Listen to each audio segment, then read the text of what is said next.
പരസ്പരം പിണങ്ങി നിൽക്കുന്നവരെ കണ്ടിട്ടില്ലേ?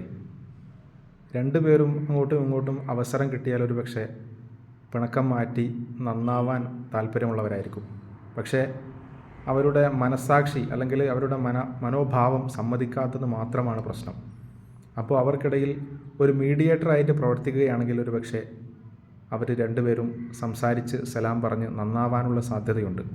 അപ്പോൾ അത്തരത്തിലുള്ള സാധ്യതകൾ നമ്മൾ ഉപയോഗപ്പെടുത്തിക്കൊണ്ട് അവരെ രണ്ടുപേരെയും നന്നാക്കാൻ വേണ്ടിയാണ് ശ്രമിക്കേണ്ടത്. അപ്പോൾ രണ്ടുപേരോടും അങ്ങോട്ടും ഇങ്ങോട്ടുമൊക്കെ അവർക്ക് നന്നാവാൻ, നിങ്ങളോട് നന്നാവാൻ താല്പര്യമുണ്ട് എന്ന് പറഞ്ഞാൽ, ഇവരോട് പോയിട്ട് അവർക്ക് നിങ്ങളോട് നന്നാവാൻ താല്പര്യമുണ്ട് എന്ന് പറഞ്ഞാൽ ഒരു പക്ഷേ അവർ രണ്ടുപേരും നന്നാവാനുള്ള സാധ്യത വളരെ കൂടുതലാണ്. അതുകൊണ്ട് നമ്മൾ ആളുകളെ തമ്മിൽ തെറ്റിക്കാൻ താല്പര്യം കാണിക്കരുത് എന്നതുപോലെ അതിലേറെ താല്പര്യം കാണിക്കേണ്ടത് അവരെ നന്നാക്കാൻ വേണ്ടിയാണ്. അതിനുള്ള അവസരങ്ങൾ ഉപയോഗപ്പെടുത്തുക.